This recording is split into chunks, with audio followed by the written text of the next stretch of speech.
الحمد للہ وکفا والصلاة والسلام علی عبادہ الذین اصطفیٰ خصوصاً علی افضلہم وخاتم النبیین محمد الامین وعلی آلہ وصحبہ اجمعین اما بعد فقد قال اللہ تبارک وتعالی کما ورد فی سورۃ التوبہ اعوذ باللہ من الشیطان الرجیم بسم اللہ الرحمن الرحیم یا ایھا الذین آمنوا ما لکم اذا قیل لکم انفروا فی سبیل اللہ اثاقلتم الی الارض ارضیتم بالحیاۃ الدنیا من الآخرہ فما متاع الحیاۃ الدنیا فی الآخرۃ الا قلیل الی قولہ تعالی ویحلفون باللہ انہم لمنکم وما ہم منکم ولکنہم قوم یفرقون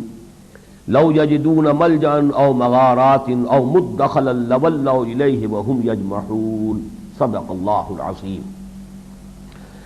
رب اشرح لی صدری ویسر لی امری واحلل عقدۃ من لسانی یفقہوا قولی اللہم ربنا الہمنا رشدنا واعذنا من شرور انفسنا اللہم ارنا الحق حقا وارزقنا اتباعہ وارنا الباطل باطلا وارزقنا اجتنابہ اللہم وفقنا لما تحب وترضى اللہم وفقنا ان نجاہد فی سبیلک باموالنا وانفسنا اللہم ارزقنا شہادتا فی سبیلک آمین یا رب العالمین۔ پچھلی نشست میں ہم سورہ توبہ کے چھٹے رکوع کا مطالعہ کر رہے تھے، اسی سلسلے کو اب آگے بڑھا رہے ہیں۔ ارشاد ہے الا تنصروه فقد نصرہ اللہ اذ اخرجہ الذین کفروا ثانی اثنین اذ ہما فی الغار۔ اگر تم ان کی مدد نہیں کرو گے، یعنی نبی اکرم صلی اللہ علیہ وسلم کی، تو ان کی تو مدد کی تھی اللہ نے جبکہ انہیں نکال دیا تھا یا نکلنے پر مجبور کر دیا تھا مکہ مکرمہ سے ان لوگوں نے جنہوں نے کفر کی روش اختیار کی۔ ثانی اثنین جبکہ وہ دو میں کے دوسرے تھے، یعنی کل دو انسان تھے جن میں سے ایک حضرت ابو بکر اور دوسرے محمد الرسول اللہ صلی اللہ علیہ وسلم۔ اذ ہما فی الغار جبکہ وہ دونوں غار میں تھے، غار ثور مراد ہے۔ اذ یقول لصاحبہ لا تحزن ان اللہ معنا، جبکہ وہ اپنے صاحب سے کہہ رہے تھے حضرت ابو بکر سے رضی اللہ تعالی عنہ، گھبراؤ نہیں، رنجیدہ نہ ہو، یقیناً اللہ ہمارے ساتھ ہے۔ یہ ہے اصل میں صاحب ایمان کے لیے صبر اور مصابرت اور استقامت کا سب سے بڑا جو ذریعہ ہے اور سب سے بڑا سہارا ہے وہ اللہ کی معیت کا احساس ہے۔ اور قرآن مجید میں یہ مضمون اس مقام پر بھی آیا ہے کہ جب حضرت موسیٰ علیہ السلام اپنی قوم کو لے کر نکل رہے تھے اور سامنے سمندر آ گیا تھا اور پیچھے نظر آ رہا تھا کہ ریت کے بادل اڑ رہے ہیں اور بہت دھواں اور غبار نظر آ رہا ہے، یعنی فرعون اپنے لشکر سمیت ان کا پیچھا کرتے ہوئے تعاقب کرتے ہوئے بہت قریب پہنچ گیا، جبکہ ان کے ساتھیوں نے، حضرت موسیٰ کے ساتھیوں نے کہا انا لمدرکون، ہم تو پکڑے گئے۔ تو حضرت موسیٰ کا جواب بھی یہ تھا کلا ان معی ربی سیہدین، ہرگز نہیں، میرے ساتھ میرا رب ہے اور وہ راستہ دے گا، وہ رہنمائی فرمائے گا، راستہ کھولے گا، چاہے کہیں ہمیں راستہ نظر نہیں آ رہا۔ جیسے سورہ طلاق میں فرمایا گیا من یتق اللہ یجعل لہ مخرجا ویرزقہ من حیث لا یحتسب، جو اللہ کا تقوی اختیار کرے گا اللہ اس کے لیے راستہ نکال دے گا، مخرج، جہاں کوئی مخرج نظر نہیں آئے گا، کوئی بھی بچنے کی سبیل نظر نہیں آئے گی بظاہر احوال، اللہ تعالیٰ راستہ بنا دے گا۔ وہی بات انہوں نے فرمائی حضرت موسیٰ نے کلا ان معی ربی سیہدین، اور یہی بات حضور نے فرمائی لا تحزن ان اللہ معنا، اللہ ہمارے ساتھ ہے۔ آپ کو معلوم ہے کہ جس طرح معجزانہ طور پر غار کے عین دہانے تک پہنچ چکے تھے تلاش کرتے ہوئے مشرکین مکہ، اور ذرا سا جھک کے جھانک بھی لیتے تو حضور اور حضرت ابو بکر نظر آ جاتے، لیکن اللہ تعالیٰ کے ہاتھ میں ہے، قبضہ قدرت میں ہے تمام انسانوں کے دل، جیسا کہ حضور نے فرمایا اللہ کی دو انگلیوں کے مابین ہے، یصرف کیف یشاء، جدھر چاہتا ہے پھیر دیتا ہے، اختیار مطلق تو اس کا ہے۔ تو اسی اختیار مطلق پر یقین در حقیقت ان الفاظ میں ہے لا تحزن ان اللہ معنا فانزل اللہ سکینتہ علیہ، تو اللہ نے اپنی طرف سے سکون نازل فرمایا، اطمینان نازل فرمایا ان پر۔ وَأَيَّدَهُ بِجُنُودٍ لَّمْ تَرَوْهَا، اور مدد فرمائی ان کی ان لشکروں سے جنہیں تم نے نہیں دیکھا۔ خاص اس موقع پر بھی ظاہر بات ہے جو کچھ ہوا ہے، مکڑی نے جالا اگر وہاں تن دیا اور اگر ایک کبوتری نے آ کے وہاں اسی وقت انڈے دے دیے، اور وہ چیزیں جو ہے ظاہر کے اعتبار سے وہ ذریعہ بن گئی کہ انہوں نے مذاق اڑایا اس کھوجی کا جو لے کر وہاں پہنچا تھا کہ کیا اس غار کے اندر، جس کے اندر کی صورت یہ ہے کہ اس کے دہانے کے اوپر یہ جالے لگے ہوئے ہیں اور یہاں کبوتری نے انڈے دیے ہوئے ہیں، اور یہاں تم سمجھتے ہو کہ کوئی چھپ سکتا ہے؟ حالانکہ حضور اور حضرت ابوبکر اسی کے مابین موجود تھے۔ تو اللہ کے جو لشکر ہیں وہاں یعلم جنودہ الا، اللہ کے جو جنود ہیں انہیں تو وہی جانتا ہے اور کوئی نہیں جانتا۔ اس حوالے سے وہ بھی پھر فرشتے، جیسے بدر میں فرشتوں کا نزول ہے، جیسے احد میں فرشتوں کا نزول ہے، تو اللہ نے مدد فرمائی ان کی ان لشکروں سے جنہیں تم نے نہیں دیکھا۔ وَجَعَلَ كَلِمَةَ الَّذِينَ كَفَرُوا السُّفْلَىٰ، اور اللہ نے کافروں کے کلمے کو، کافروں کی بات کو سب سے نیچے ڈال دیا۔ سفلا اسفل کا مؤنث ہے، سب سے نیچے، اسفل سافلین، جیسے کہ سورۃ التین میں الفاظ آئے ہیں، لقد خلقنا الانسان فی احسن تقویم ثم رددناہ اسفل سافلین، تو اسفلا کا مؤنث سفلا ہے، سب سے نیچے جو ہے ان کی بات پڑ گئی۔ وَكَلِمَةُ اللَّهِ الْعُلْيَا، یہاں اسلوب دیکھیے، یہ نہیں کہا کہ اللہ نے اپنے کلمے کو بلند کر دیا، یہ نہیں فرمایا، حالانکہ پہلے کے ساتھ جعل کا لفظ ہے، جعل کلمۃ الذین کفروا السفلی وکلمۃ اللہ ہی العلیٰ، اللہ کا کلمہ تو اونچا ہے ہی، وہ تو بظاہر جو ہے حالات ایسے ہو جاتے ہیں کہ ایک انسان کو اشتباہ ہو جائے، وہ شک و شبے کی صورت پیدا ہو جائے، ورنہ آنے واحد میں اللہ تعالیٰ جب چاہے تل پٹ کر رکھ دے پورے معاملے کو، اس کا کلمہ تو اونچا ہے ہی۔ واللہ عزیز الحکیم، اللہ زبردست ہے اور حکمت والا ہے۔ انفروا خفافا وثقالا، نکلو اللہ کی راہ میں، چاہے ہلکے ہو اور چاہے بوجھل ہو۔ یہ دو الفاظ بڑے اہم ہیں، اصل میں اس کے معانی اور مفہوم میں بہت سے الفاظ ہیں کہ جو مترجمین نے اور مفسرین نے استعمال کیے ہیں، لیکن میرے نزدیک ان کی صحیح ترین تفسیر اور تشریح اور تعبیر اس حدیث میں موجود ہے جو حضرت عبادہ ابن صامت رضی اللہ تعالی عنہ سے مروی ہے، متفق علیہ ہے، صحیح بخاری اور صحیح مسلم میں، کہ حضور نے جو بیعت لی تھی صحابہ کرام سے، بایانا رسول اللہ صلی اللہ علیہ وسلم علی السمع والطاعۃ فی العسر والیسر والمنشط والمکرہ، یہ چار الفاظ در حقیقت ان دو الفاظ کی تشریح ہے۔ ہلکے ہونا، بوجھل ہونا، یہ ایک تو باطنی کیفیت ہوتی ہے، انسان کو اگر انشراح ہے تو وہ ہلکا پن محسوس کرتا ہے، بھاگ دوڑ کے لیے طبیعت خود بخود آمادہ ہے، آگے بڑھنے کے لیے، اقدام کرنے کے لیے طبیعت کے اندر خود آمادگی موجود ہے۔ اور ایک یہ کہ اگر انشراح نہیں ہے، انقباض ہے، تو طبیعت پر جبر کر کے انسان اپنے آپ کو جیسے کہ دھکیلتا ہے، دھکے دے دے کر آگے بڑھاتا ہے، وہ باطنی کیفیت ہے کہ طبیعت بوجھل ہے، طبیعت میں اس کام کے لیے آمادگی نہیں۔ ایک ہوتا ہے ظاہری معاملہ، ساز و سامان ہے، اسلحہ ہے، وسائل ہیں، سواریاں ہیں، اور ایک یہ ہے کہ نہیں ہے، دقتیں ہیں، مشکلات ہیں، زاد راہ جو ہے مہیا نہیں ہے۔ تو ان کو چار الفاظ کو یہاں قرآن مجید نے دو میں سمیٹ لیا ہے، نکلو، انفروا خفافا وثقالا، خواہ تو تمہارے دل ہلکے ہیں، یعنی یہ کہ ان میں انشراح ہے اور کوئی بوجھل پن نہیں ہے، خواہ تمہارے دلوں میں بوجھل پن ہے اور تمہیں جبرن جانا پڑ رہا ہے، لیکن جبرن بھی اگر جا رہے ہو اللہ کا اور اس کے رسول کا حکم سمجھتے ہوئے، تو چاہے یہ اپنی طبیعت پر جبر کر رہے ہو کہ طبیعت آمادہ نہیں ہے، لیکن اس کا اجر و ثواب ہوگا، بلکہ شاہ ولی اللہ دہلوی رحمۃ اللہ علیہ کے نزدیک ثواب دگنا ہو جائے گا۔ طبیعت میں اگر انشراح ہے اور آدمی کام کر رہا ہے تو گویا کہ اسے ایگزرٹ نہیں کرنا پڑ رہا، زیادہ مشقت نہیں کرنی پڑ رہی، لیکن طبیعت کے اندر بوجھل پن ہے اور اس وقت بھی آدمی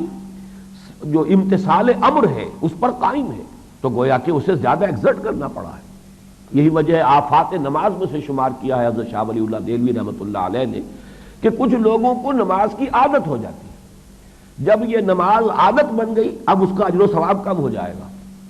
اور وہ لوگ کہ جن کو طبیعت کے اندر عادت کی کیفیت ابھی نہیں بنی ہے اور انہیں اپنے نفس کے خلاف ہر وقت جو ہے کشمکش کر کے نماز کے لیے جو ہے اسے آمادہ کرنا ہوتا ہے، تو ان کی ابھی کانسٹنٹ ایفرٹ جو ہے جاری ہے، اس اعتبار سے اجر و ثواب ان کا زیادہ ہوگا۔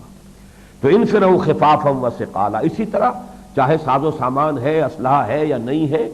تم چاہے خالی ہاتھ ہو اور چاہے تم لدے پھندے ہو ساز و سامان کے ساتھ، بہر صورت نکلو۔ تو گویا کہ خفاف اور ثقال یہ بالکل صحیح وہ الفاظ ہیں۔ خفیف کی جمع خفاف ہے اور ثقیل کی جمع ثقال ہے، تو بالکل 4 الفاظ میں بایانا رسول اللہ صلی اللہ علیہ وسلم علی السمع والطاعۃ فی العسر والیسر، چاہے آسانی ہو چاہے مشکل ہو تنگی ہو، اور والمنشط والمکرہ، چاہے طبیعت میں انشراح ہو، طبیعت ہلکی ہے، خود آگے جانے کے لیے اقدام کے لیے طبیعت جو ہے وہ خود اپنا زور لگا رہی ہے، میلان پایا جاتا ہے، یا یہ کہ اس کو مجبور کیا جا رہا ہے، پھر منشط والمکرہ۔ انفروا خفافا وثقالا وجاہدوا باموالکم وانفسکم فی سبیل اللہ، اور جہاد کرو اللہ کی راہ میں اپنی جانوں کے ساتھ اپنے مال کے ساتھ۔ یہ مضمون جو ہے جہاد اور اس کی حقیقت اور اس کے مراحل، اب تو گویا کہ ہم سیرت النبی صلی اللہ علیہ وسلم میں درجہ بدرجہ اس کے جو بھی مراحل سامنے آئے ہیں ان کا بھی مطالعہ کر چکے ہیں۔ آخری جیسا کہ میں نے عرض کیا غزوہ تبوک آپ کی حیات طیبہ کا آخری جنگی سفر ہے، اس کے بعد صرف ایک مہم تو آپ نے تیار فرما دی تھی، اس لیے کہ جو تصادم سلطنت روما کے ساتھ شروع ہو چکا تھا، چاہے وہ غزوہ موتا کی شکل میں تھا اور اس کے بعد پھر غزوہ تبوک میں خود آپ نے اقدام فرمایا، ابھی جو ہے وہ مرحلہ تو ابھی باقی رہنا تھا اور آگے بات چلنی تھی۔ تو حضرت اسامہ رضی اللہ تعالیٰ عنہ، اسامہ ابن زید کی سرکردگی میں جیش اسامہ حضور نے تیار فرما دیا تھا، تیسرا لشکر، تیسری فوج کشی کا پورا پلان بن چکا تھا، لیکن یہ کہ چونکہ حضور بیمار ہو گئے اور مرض وفات جو ہے اس کی صورت پیدا ہو گئی تو پھر وہ لشکر رکا رہا۔ پھر حضرت ابوبکر صدیق، یہ فضیلت ان کے ہاتھ میں آنی تھی، ان کے حصے میں آنی تھی، اللہ نے لکھی ہوئی تھی کہ وہ لشکر جو تیار کیا تھا خود حضور صلی اللہ علیہ وسلم نے، جس کا علم حضور نے اپنے دست مبارک سے دیا تھا حضرت اسامہ ابن زید کو، پھر اس کو بالفعل روانہ کرنے کی سعادت جو ہے وہ حضرت ابوبکر صدیق رضی اللہ تعالیٰ عنہ کے حصے میں آئی۔ تو فرمایا وجاہدوا باموالکم وانفسکم فی سبیل اللہ ذالکم خیر لکم ان کنتم تعلمون، یہی تمہارے لیے بہتر ہے اگر تم حقیقی علم رکھتے ہو۔ علم جو ہے ایک جس کو آپ دنیا میں کہتے ہیں ورلڈلی وائز انسان، دنیا کی معلومات بہت ہیں، دنیا میں بہت ہی سمجھدار بھی ہے، بہت کائیاں ہے، بہت ہوشیار ہے، لیکن اصل میں قرآن کے نزدیک تو علم وہ ہے کہ جو حقیقت کا علم ہو، تو وہ کہ جو آخرت میں انسان کو مفید ہو اور وہاں اس کے لیے ابدی جو ہے سعادت کا ذریعہ بن جائے۔ تو اگر وہ علم تمہارے پاس ہے تو تم سمجھ لو کہ یہی بہتر ہے۔ لو کان عرضا، اب یہاں سے تبصرہ شروع ہو رہا ہے منافقین پر۔ لو کان عرضا قریبا، اے نبی اگر مال غنیمت جو قریب ہی ہوتا، یعنی اگر انہیں یہ توقع ہوتی جیسے کہ خیبر کی مہم تھی، ظاہر بات ہے کہ خیبر جو ہے چند منزلیں صرف سفر کی تھی، جزیرہ نماء عرب ہی کے اندر یہود کا ایک قلعہ تھا، اس وقت تو منافقوں نے بڑا زور لگایا تھا کہ ہم بھی ساتھ چلنا چاہتے ہیں، لیکن حضور نے یہ فیصلہ فرما دیا تھا کہ جو لوگ صلح حدیبیہ کے موقع پر ساتھ نہیں گئے ہیں ان میں سے کسی کو آپ نے ساتھ جانے کی اجازت نہیں دی، لیکن اس وقت ان کی اندر بڑی آمادگی تھی منافقین کے لیے، اس لیے کہ تقریباً یقین تھا کہ خیبر پر جو ہے فتح حاصل ہو جائے گی، اور خیبر مالدار یہودیوں کا گڑھ، وہاں سے بہت کچھ مال غنیمت ہاتھ آئے گا،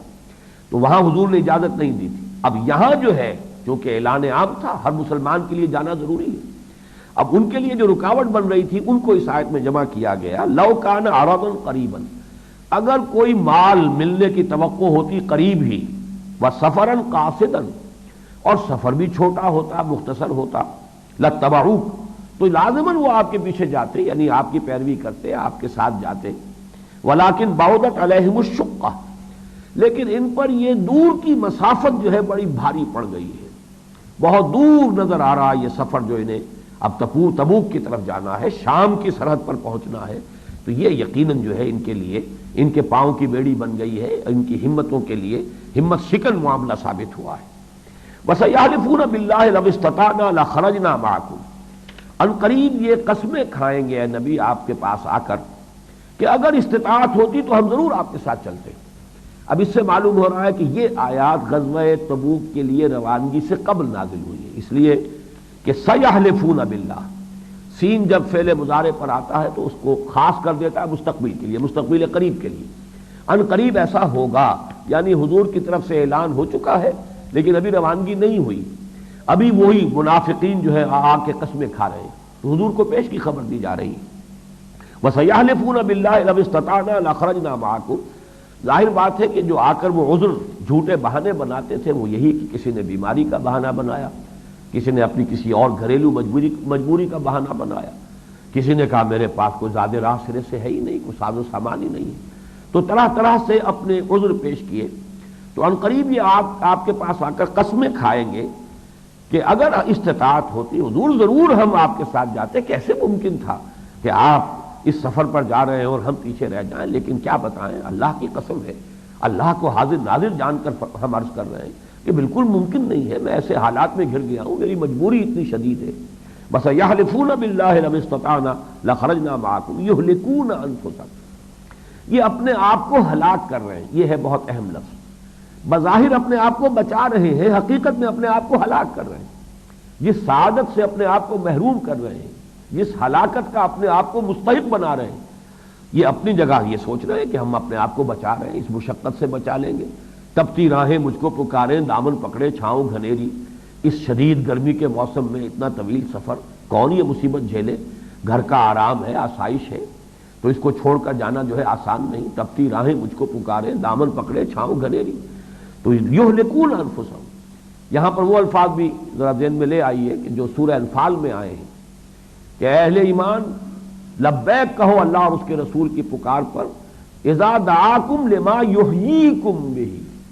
جبکہ وہ تمہیں ایسی چیز کی طرف بلا رہے ہیں جو تمہیں حیات عطا کرنے والی ہے، حیات جاودانی، جنت کی زندگی، دائمی زندگی اور عیش و آرام کی زندگی. حضور جس شے کی طرف بلا رہے ہیں، اللہ جس بات کی طرف تمہیں بلا رہا ہے، وہ تو تمہارے لیے حیات جاودانی کا پیغام ہے. تم اسے اپنے لیے ہلاکت اور بربادی کا سبب سمجھ بیٹھے ہو. تو وہی بات یہاں فرمائی کہ یہ لوگ جو ہیں جو اپنے آپ کو بچا رہے ہیں، بظاہر یہلکون انفسهم، در حقیقت اپنے آپ کو ہلاک کر رہے ہیں. واللہ یعلم انہم لکاذبون، اور اللہ جانتا ہے، خوب جانتا ہے یہ جھوٹے ہیں جو کچھ یہ بیان کر رہے ہیں. یہ نوٹ کر لیجئے، حقیقت نفاق کے ضمن میں بڑی تفصیلی بحثیں ہم نے کی تھی، اور اس میں یہ لفظ قسم جو ہے اس کو خاص طور پہ نمایاں کیا تھا. یہ نقطہ آغاز ہے اصل میں نفاق کا. جھوٹے بہانے بنانے جب انسان شروع کرتا ہے تو اب نفاق کا آغاز ہو گیا. ورنہ یہ کہ کوئی کوتاہی ہو گئی، غلطی ہو گئی، کہیں کوئی تقصیر ہو گئی، تو پھر اگر اس کا اعتراف کر لیا اور استغفار کیا اللہ تعالیٰ سے بھی، اور جو بھی نظم جماعت ہے اس سے بھی معذرت کی، تو اس میں اب نفاق اس کو نہیں کہیں گے، یہ بیماری ہے، یہ ضعف ایمان ہے. لیکن یہ کہ جب جھوٹا بہانہ بنانا شروع کیا، اب یہاں سے نفاق کا پہلا مرحلہ شروع ہو گیا. جھوٹی قسمیں کھانی شروع کی، اب یہ نفاق کا دوسرا مرحلہ، ٹی بی کی سیکنڈ سٹیج ہے. اور تیسرے درجے پر جب کہ دشمنی ہو جاتی ہے، بغض ہو جاتا ہے کہ ان لوگوں نے ہمارے لیے یہ مصیبت کھڑی کی ہوئی ہے، یہ خود تو بڑی ہمت کے ساتھ پیش قدمی کرتے ہیں، ہمارے لیے بھی ہر مرحلے کے اوپر جو ہے ایک امتحان جو ہے وہ سر پر کھڑا کر دیتے ہیں. تو اس سے بغض اور دشمنی پیدا ہو جاتی ہے. یہ ہے اصل میں وہ پھر تیسری سٹیج، جس کو کہ پوائنٹ آف نو ریٹرن کہا جائے، کہ وہاں سے واپسی اور شفا یابی کا کوئی امکان باقی نہیں رہتا. جیسے سورہ منافقون کی پہلی آیت بھی ہے، اذا جاءک المنافقون قالوا نشهد انک لرسول اللہ واللہ یعلم انک لرسولہ واللہ یشهد ان المنافقین لکاذبون. تو اصل میں در حقیقت یہ کذب جو ہے یہ نقطہ آغاز ہے. پھر اس کے بعد اس اگلی آیت میں فرمایا کہ ان لوگوں اتخذوا ایمانہم جنۃ، انہوں نے اپنی قسموں کو ڈھال بنا لیا ہے. یہاں پر بھی لفظ حلف آیا ہے، بس یحلفون باللہ، اللہ کا حلف اٹھائیں گے، اللہ کی قسمیں کھا کھا کر کہیں گے اگر ممکن ہوتا تو ہم ضرور نکلتے. اس کے بعد حضور صلی اللہ علیہ وسلم سے بظاہر یعنی ایک طرح کی گرفت ہے، لیکن اصل میں اس میں بھی انہی کا پردہ چاک کیا جا رہا ہے، اس لیے کہ بعد میں جا کر یہ بات کھل جائے گی. عفا اللہ عنک، اب یہ الفاظ جو ہیں ان کے دونوں معنی ہیں، اللہ نے آپ کو معاف کر دیا یا اللہ آپ کو معاف کر دے صلی اللہ علیہ وسلم. یعنی چونکہ ٹوکنا مقصود ہے ایک بات پر، لہذا پیشگی جو ہے ابھی گرفت ہونی ہے، اور پیشگی جو ہے آپ کے معافی کا اعلان کیا جا رہا ہے. اللہ نے آپ کو معاف کر دیا یا اللہ آپ کو معاف کرے. لما اذنت لہ، آپ نے ان کو اجازت کیوں دی؟ وہ آئے، انہوں نے جھوٹا بہانہ بنایا اور آپ نے ان کو اجازت دے دی، ٹھیک ہے، رخصت جو ہے گرانٹ کر دی. حتی یتبین لک الذین صدقوا وتعلم الکاذبین، یہاں تک کہ آپ جان لیتے، آپ پر واضح ہو جاتا کہ کون لوگ سچے ہیں، اور آپ جان لیتے جھوٹوں کو بھی. اس کو سمجھ لیجئے کہ حضور کے پاس آ کر ایک شخص نے عذر پیش کیا، میری یہ مجبوری ہے، میں نہیں جان سکتا، میری یہ مجبوری ہے، مجھے رخصت دے دی. حضور نے فرمایا اچھا ٹھیک ہے. تو گویا کہ اس کے نفاق پر پردہ پڑا رہ گیا، پردہ چاک نہیں ہوا. اگر حضور اجازت نہیں دیتے کہ نہیں آپ کا عذر کافی نہیں ہے، یہ عذر جو ہے اس بات کے لیے کافی نہیں ہے کہ اس ایسے عظیم مرحلے میں، جبکہ اسلام کو اور دین کو اس قدر بڑی آزمائش کا سابقہ ہے، آپ جو ہے پیچھے رہ جائیں۔ تو آپ اگر اجازت نہ دیتے تب بھی انہوں نے نہیں جانا تھا، تو ان کے نفاق کا پردہ تو چاک ہو جاتا، بات کھل تو جاتی نا۔ اب آپ نے اپنی شرافت، مروت اور اپنی نرمی اور اپنی رافت اور رحمت کی وجہ سے آپ نے ان کی عذر کو قبول کر لیا، نتیجہ یہ ہے کہ ان کے نفاق پر پردہ پڑا رہ گیا، حقیقت کھل نہ سکی۔ فرمایا عفا اللہ عنک، اللہ آپ کو معاف کرے، یا اللہ نے آپ کو معاف کر دیا۔ لما اذنت لہم، آپ نے انہیں کیوں معاف کیا، کیوں آپ نے اجازت دی؟ حتیٰ یتبین لک الذین صدقوا، یہاں تک کہ آپ پر یہ بات کھل جاتی، روز روشن کی طرح عیا ہو جاتی کہ کون لوگ ہیں کہ جو سچے ہیں، وتعلم الکاذبین، اور آپ جھوٹوں کو بھی جان لیتے۔ لا یستأذنک الذین یؤمنون باللہ والیوم الآخر ان یجاہدوا باموالہم وانفسہم، آپ سے وہ لوگ کہ جو اللہ پر اور یوم آخر پر ایمان رکھتے ہیں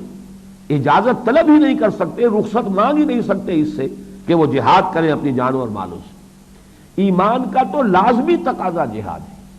یعنی یہاں سورہ حجرات کی اس آیت کو پھر ذہن میں لے آئیے، ایمان کی جو کمپریہنسو ڈیفینیشن ہے قرآن مجید میں، مختصر ترین لیکن جامع ترین، انما المؤمنون الذین آمنوا باللہ ورسولہ ثم لم یرتابوا وجاہدوا باموالہم وانفسہم فی سبیل اللہ اولئک ھم الصادقون۔ مومن تو بس صرف وہ ہیں جو ایمان لائے اللہ پر اور اس کے رسول پر، اور پھر جہاد کیا انہوں نے اللہ کی راہ میں اور کھپائیں اپنی جانیں بھی اور اپنے مال بھی، صرف یہ لوگ سچے ہیں اپنے دعوی ایمان میں۔ تو ایمان تو کا تو یوں سمجھیے ایمان حقیقی کا جزو لا ینفک ہے جہاد۔ تو کیسے ممکن ہے کہ کسی کے اندر وہ ایمان حقیقی موجود ہو اور وہ آ کر آپ سے رخصت طلب کرے؟ یہ ممکن ہی نہیں۔ لا یستأذنک الذین یؤمنون باللہ والیوم الآخر ان یجاہدوا باموالہم وانفسہم، وہ لوگ کہ جو اللہ اور یوم آخر پر ایمان رکھتے ہیں وہ آپ سے رخصت طلب نہیں کر سکتے اس سے کہ وہ اللہ اور اس کی راہ میں جہاد سے رک جائیں۔ واللہ علیم بالمتقین، اور اللہ اپنے متقی بندوں کو خوب جانتا ہے۔ انما یستأذنک الذین لا یؤمنون باللہ والیوم الآخر، یہ جو اجازت کے لیے درخواستیں دے رہے ہیں، جو رخصت چاہتے ہیں، حقیقت میں یہ وہ لوگ ہیں جو ایمان نہیں رکھتے اللہ پر اور یوم آخر پر۔ یہاں نوٹ کیجئے دونوں مرتبہ ایمان باللہ اور ایمان بالآخرہ اس کو نمایاں کیا گیا ہے، اس لیے کہ جہاں تک حضور صلی اللہ علیہ وسلم پر ایمان کا تعلق ہے، کم سے کم دعوے کی حد تک، وہ تو جیسے کہ سورہ منافقون کی پہلی آیت میں نے آپ کو سنائی، قسمیں کھا کھا کر کہتے تھے، اور ظاہر بات ہے کہ آپ سے آ کر اگر رخصت طلب کر رہے ہیں تو آپ کو اللہ کا رسول تو مانا ہے، تبھی آ کر رخصت طلب کر رہے ہیں، لہذا ایمان بالرسالت کا ذکر یہاں نہیں کیا گیا۔ دونوں جگہ فرمایا لا یستأذنک الذین یؤمنون باللہ والیوم الآخر ان یجاہدوا باموالہم وانفسہم واللہ علیم بالمتقین انما یستأذنک الذین لا یؤمنون باللہ والیوم الآخر وارتابت قلوبہم فہم فی ریبہم یترددون، اور ان کے دلوں میں ریب ہے، شکوک و شبہات ہے، اور وہ اپنے اس ریب ہی میں متردد ہو کر رہ گئے۔ یہ نفاق کا وہ مرحلہ ہے کہ جس میں انسان ابھی بغض اور عناد کی اس انتہا کو نہیں پہنچا ہے، بلکہ جیسا کہ قرآن مجید میں دوسرے مقام پر سورہ نساء کی آیت نمبر 143 میں ان کا نقشہ کھینچا گیا ہے، مذبذبین بین ذالک لا الہ ہؤلاء ولا الہ ہؤلاء، مذبذب ہیں ان کے اندر، نہ ان کے ساتھ ہے نہ ان کے ساتھ ہے، نہ ادھر یکسو ہے نہ ادھر یکسو ہے۔ یہ در حقیقت ذوف ایمان سے آگے بڑھ کر پھر جب وہ مرض نفاق شروع ہوتا ہے تو پہلی دو منزلوں کی حد تک بھی ابھی گنجائش ہوتی ہے کہ ابھی جب تک کہ بغض اور عناد پیدا نہیں ہو گیا ہے تو گویا کہ انسان متردد سا ہے، ٹھٹکا ہوا ہے، بڑھوں نہ بڑھوں، چلوں نہ چلوں، ان دونوں کے درمیان ابھی اس کے تردد، مترددین یہاں جو لفظ آیا ہے، فہم فی ریبہم یترددون، وہ اپنے اسی شک اور شبے کی وجہ سے متردد ہے۔ تو متردد اور مذبذب، مذبذبین بین ذالک لا الہ ہؤلاء ولا الہ ہؤلاء ولو ارادوا الخروج۔ اب دیکھیے یہ ان کی گویا کہ جو باطنی کیفیت ہے اب ان پر اس طریقے سے عیاں کی جا رہی ہے کہ ان پر اپنی حقیقت خود منکشف ہو جائے، وہ خود اپنے دل کو ٹٹولیں اور اپنے گریبانوں میں جھانکیں۔ ولو ارادوا الخروج لأعدوا له عدۃ، اگر انہوں نے نکلنے کا ارادہ کیا ہوتا، اگر حقیقت میں ان کا کوئی ارادہ ہوتا، اس وقت تو آ گئے نا اچانک کہ مجھے یہ مجبوری پیش آ گئی ہے، میری بیوی اتنی شدید بیمار پڑ گئی ہے، میں اس لیے نہیں جا سکتا، لیکن انہوں نے پہلے تو کوئی اہتمام کیا ہوتا، اگر ارادہ ہوتا، بیوی تو اب بیمار پڑی ہے، یا کوئی فوری مصیبت تو اب ان کے کہنے کے مطابق ان پر نازل ہو گئی ہے، لیکن اگر ان کا ارادہ ہوتا وَلَوْ أَرَادُوا الْخُرُوجَ لَأَعَدُّوا لَهُ عُدَّةً، اگر ان کا ارادہ ہوتا اللہ کی راہ میں نکلنے کا تو اس کے لیے کوئی ساز و سامان فراہم کرتے، اعداد سامان فراہم کرنا، کوئی اس کے لیے اسباب جمع کرنے کی کوشش کرتے، ولیکن کرہ اللہ انبعاثہم،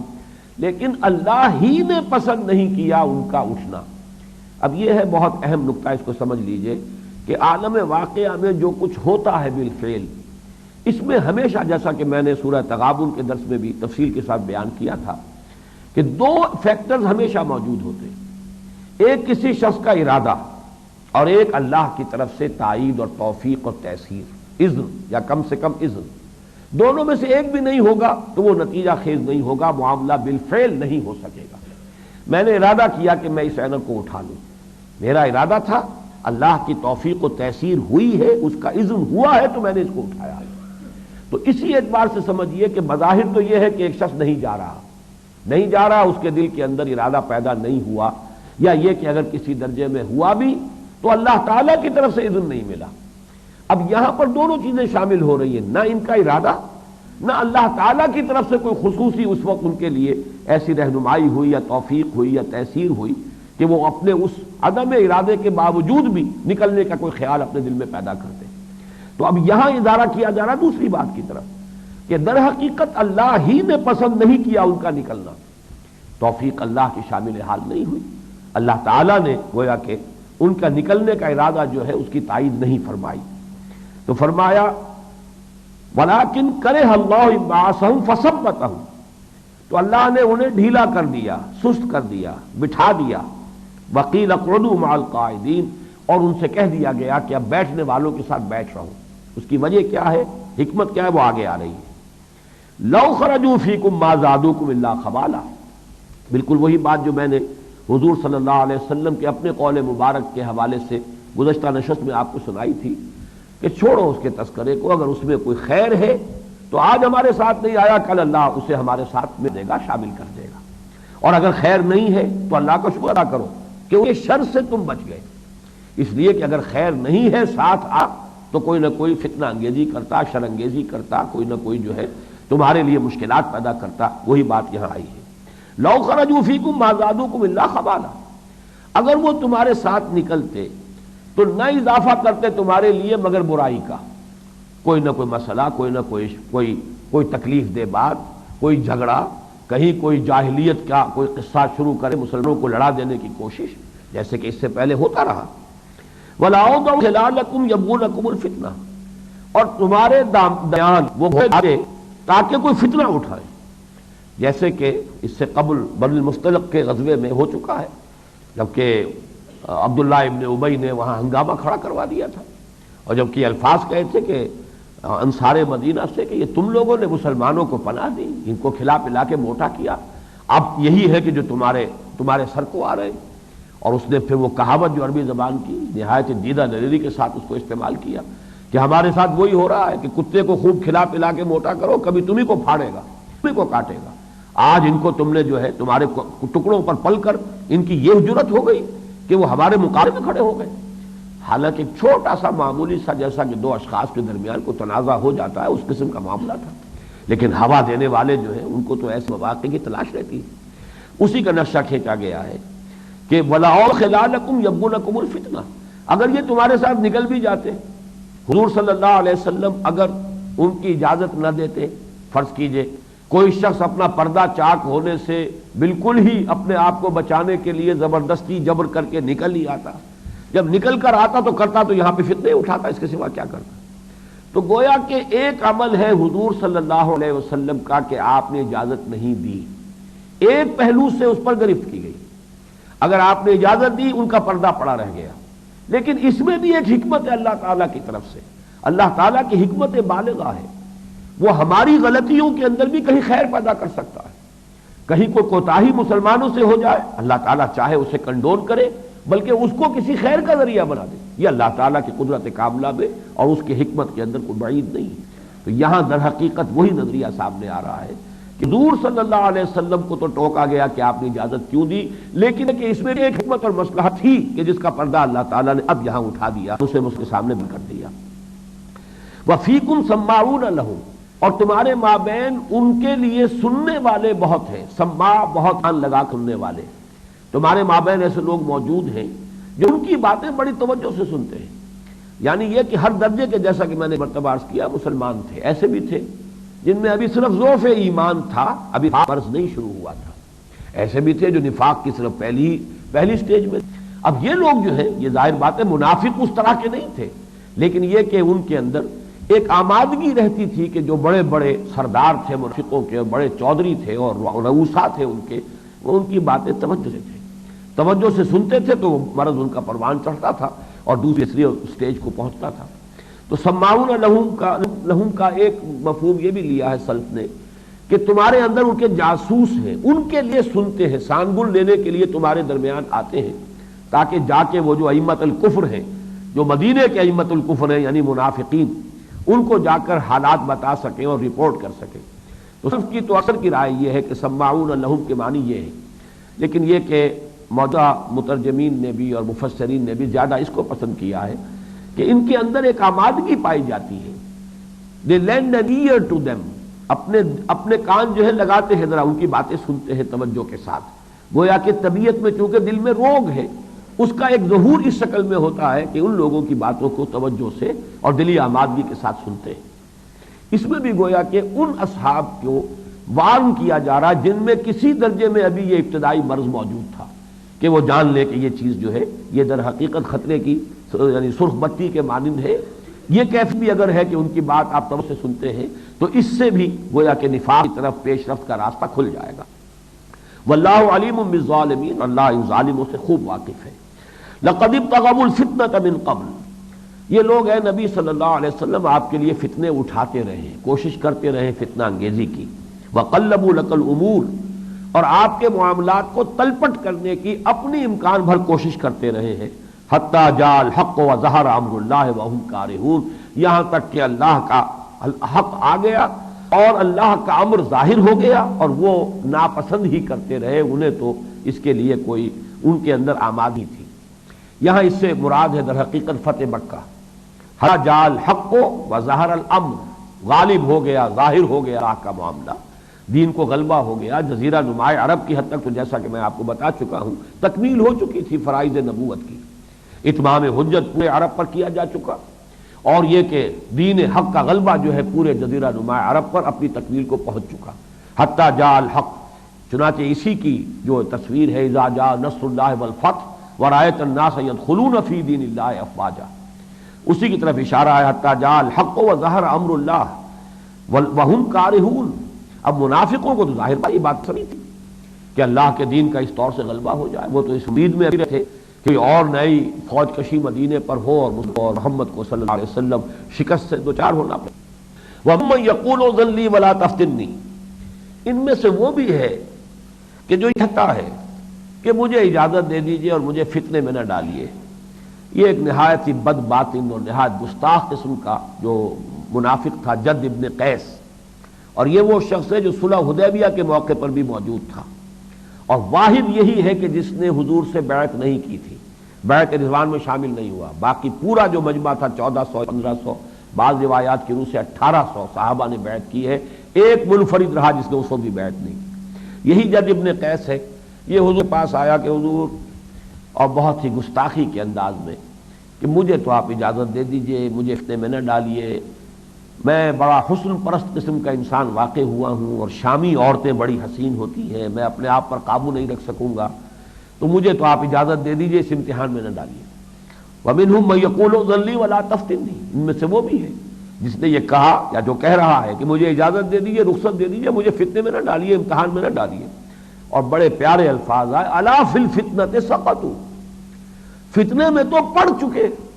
فتنے میں تو اب ان کا یوں سمجھیے کہ فیصلہ ہو گیا کہ فتنے میں مبتلا ہو گیا۔ یہ کس فتنے سے بچنا چاہ رہا ہے؟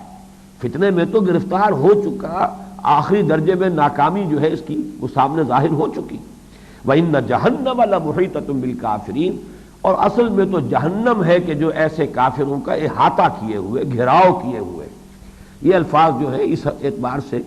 کہ ہمارے ظاہری حواس کے اعتبار سے تو جنت بھی دور ہے اور دوزخ بھی دور ہے اور قیامت بھی ابھی ہماری نگاہوں کے سامنے نہیں ہے، لیکن معنوی اور باطنی طور پر گویا کہ جہنم جو ہے احاطہ کیے ہوئے اس وقت بھی کافروں کا، گھیرے میں لیے ہوئے جہنم ان کو اپنے، وَإِنَّ جَهَنَّمَ لَمُحِيطَةٌ بِالْكَافِرِينَ إِن تُصِبْكَ حَسَنَةٌ تَسُؤْهُمْ، اے نبی اگر آپ کو کوئی خیر پہنچتا ہے، کوئی خوبی پہنچتی ہے، کوئی خوشی حاصل ہے، کوئی فتح اور نصرت الہی کا منظر سامنے ہے، انہیں برا لگتا ہے۔ یہ ہے اصل میں وہ سٹیج میں بغض پیدا ہو جاتا ہے۔ میں نے کیا کہ یہ جو منافقت کی 3 سٹیجز ہیں ان کو اچھی طرح کلیئرلی سمجھ لیجیے۔ پہلی سٹیج پر صرف جھوٹے بہانے، امتحان اور آزمائش سے بچنے کے لیے۔ دوسری سٹیج پر جھوٹی قسمیں، حلف، اتخذوا ایمانہم جنۃ، اپنی قسموں کو ڈھالنا لیا۔ تیسری سٹیج پر آ کر بغض اور عداوت۔ تو یہ در حقیقت ان منافقین کا تذکرہ ہو رہا ہے۔ ان تصبک حسنۃ تسؤہم، آپ کو کوئی خیر پہنچتا ہے، بھلائی پہنچتی ہے، کوئی کامیابی آپ کے قدم چومتی ہے، انہیں بری لگتی ہے۔ وَإِن تُصِبْكَ مُصِيبَةٌ يَقُولُوا قَدْ أَخَذْنَا أَمْرَنَا مِن قَبْلُ وَيَتَوَلَّوْا وَهُمْ فَرِحُونَ، اور اگر آپ کو کوئی مصیبت پہنچتی ہے، کوئی تکلیف پہنچتی ہے، تو پھر یہ بڑے ہی فخر کے ساتھ کہتے ہیں ہم نے تو اپنا معاملہ پہلے ہی درست کر لیا تھا، ہمیں معلوم تھا، یہ تو حماقت کر رہے تھے، غلطی کر رہے تھے، ہم تو اتنے بے وقوف نہیں ہیں۔ جیسے کہ ان کے الفاظ سورہ بقرہ میں آئے ہیں، جب ان سے کہا جاتا ہے وَإِذَا قِيلَ لَهُمْ آمِنُوا كَمَا آمَنَ النَّاسُ قَالُوا أَنُؤْمِنُ كَمَا آمَنَ السُّفَهَاءُ، جب ان سے کہا جاتا ہے ایمان لاؤ جیسے دوسرے لوگ ایمان لائے ہیں، تو کہتے ہیں کیا ہم بے وقوفوں کے مانند ایمان لائے؟ انہیں تو اپنے نفع نقصان کا خیال ہی نہیں، خیر اور شر کی پرواہ ہی نہیں، تو یہ تو بالکل دیوانے ہو گئے، پاگل ہو گئے، تو ہم تو دیوانے اور پاگل نہیں۔ اس انداز میں وہ خوشیاں مناتے تھے۔ قد اخذنا امرنا من قبل، ہم نے تو اپنا معاملہ پہلے درست کر لیا تھا۔ وَيَتَوَلَّوْا وَهُمْ فَرِحُونَ، اور اتراتے ہوئے اور خوشیاں مناتے ہوئے وہ پیٹھ موڑتے ہیں۔ یہ اب جو آیات جو آ رہی ہیں وہ گویا کہ آج کے سبق کا اصل حاصل ہے۔ قُلْ لَن يُصِيبَنَا إِلَّا مَا كَتَبَ اللَّهُ لَنَا هُوَ مَوْلَانَا، اے نبی ان سے کہہ دیجئے ہم پر ہرگز کوئی مصیبت نہیں آ سکتی، کوئی حادثہ، کوئی واقعہ، کوئی مصیبت، کوئی تکلیف، کیونکہ مصیبت اصابہ یصیبو جو ہے یہ تو عام ہے، کوئی بھی واقعہ اگر آپ کے لیے خوشگوار ہے آپ کو خوشی ہوتی ہے، ناگوار ہے آپ کو رنج اور صدمہ ہوتا ہے۔ عام اور اس دوسری قسم کے حوادث و واقعات کے لیے لفظ مصیبت ہے کہ جو انسان کو ناگوار۔ قُلْ لَن يُصِيبَنَا إِلَّا مَا كَتَبَ اللَّهُ لَنَا، کہہ دیجئے ہم پر کوئی شے وارد نہیں ہو سکتی، کوئی حادثہ، کوئی تکلیف، کوئی مصیبت، سوائے اس کے جو ہمارے رب نے ہمارے لیے طے کر دی۔ ہوا مولانا، وہ ہمارا مولا ہے، ہمارا حمایتی ہے، مددگار ہے، پشت پناہ ہے، حامی ہے، ناصر ہے، ہمارا محبوب ہے، مقصود ہے۔ اگر اس کی طرف سے کوئی ابتلا، کوئی آزمائش، کوئی تکلیف آئے تو ہرچہ بادہ باد، جو آئے سو آئے، کہ ہرچہ ساقی ماں ریخت عین الطاف است، جو بھی میرے ساقی کی طرف سے میرے پیالے میں ڈال دیا جائے اس کا لطف و کرم ہے، ہم تو اسے شکریہ کے ساتھ قبول کرتے ہیں۔ وعلی اللہ فلیتوکل المؤمنون، اور اہل ایمان کو تو صرف اللہ پر توکل کرنا چاہیے۔ اسباب و وسائل کا اہتمام فرض ہے، اعدوا لہم ما استطعتم، لیکن یہ کہ توکل اسباب و وسائل پر نہیں، صرف اللہ کی ذات پر۔ اگلی آیت اس سے بھی زیادہ ایمان کی اصل حقیقت کو اور مصیبت میں صبر اور مصابرت کے لیے جو استقامت ہے، گویا کہ اس کے لیے سب سے اہم جو موضوع سامنے رہنا چاہیے، جو حقیقت مستحضر رہنی چاہیے، وہ یہ ہے قُلْ هَلْ تَرَبَّصُونَ بِنَا إِلَّا إِحْدَى الْحُسْنَيَيْنِ، اے نبی کہہ دیجئے تم ہمارے بارے میں سوائے دو نہایت اعلیٰ انجاموں کے، دو نہایت عمدہ اور حسین چیزوں کے اور کس کی توقع کر سکتے ہو؟ اب حسنیین حسنہ کا تثنیہ ہے، حسنہ احسن کا مؤنث ہے، دو نہایت عمدہ نہایت اعلیٰ، دو ہی انجام ہو سکتے ہیں نا۔ مراد کیا ہے؟ اگر ہم اللہ کی راہ میں سب قتل ہو گئے تبھی ہمیں تو یہی چاہیے، مطلوب ہے، مقصود ہے، شہادت ہے مطلوب و مقصود مومن، نہ مال غنیمت نہ کشور کشائی۔ اور اگر ہم کامیاب ہو کر لوٹ آئے تو تم بھی کہو گے کہ کامیاب ہو گئے۔ تو ہمارے لیے تو دونوں انجام یکساں ہیں، اور یکساں کیا نہایت اعلیٰ ہے، نہایت حسین ہے، نہایت مطلوب ہے۔ اب ڈر کس بات کا؟ منحصر مرنے پہ ہو جس کی امید، نا امیدی اس کی دیکھا چاہیے۔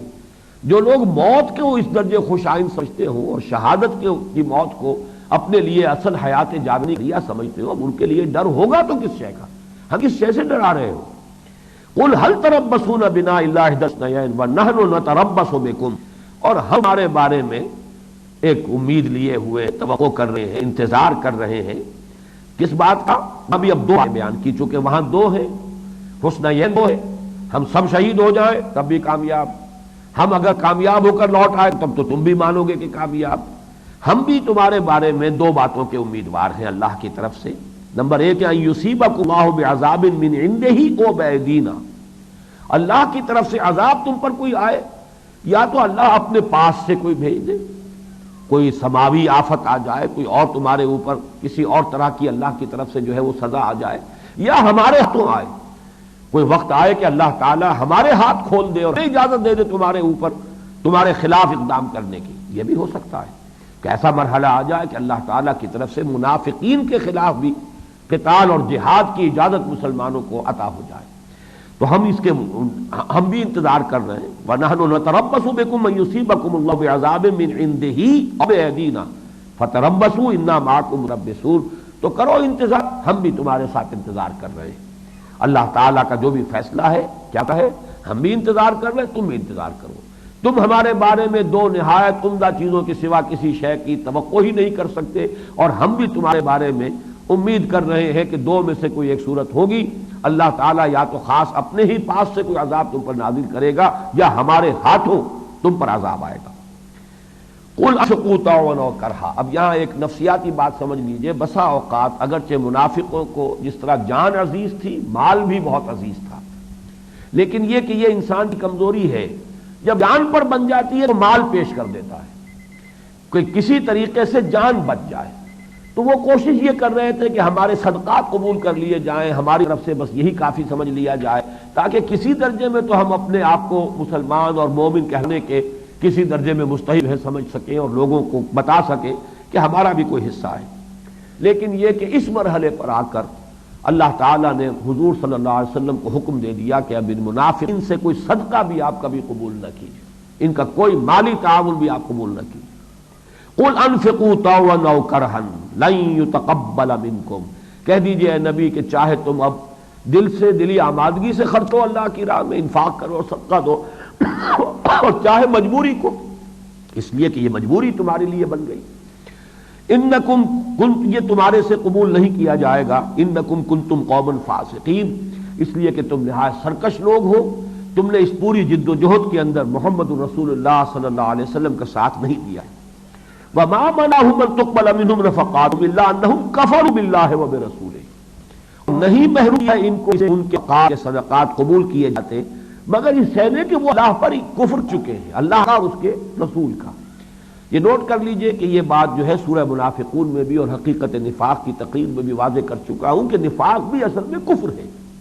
ارتداد ہے۔ ذالک بانہم آمنوا ثم کفروا فطبع علی قلوبہم فہم لا یفقہون، لیکن یہ قانونی ارتداد نہیں ہے، ظاہری نہیں ہے، باطنی ارتداد ہے۔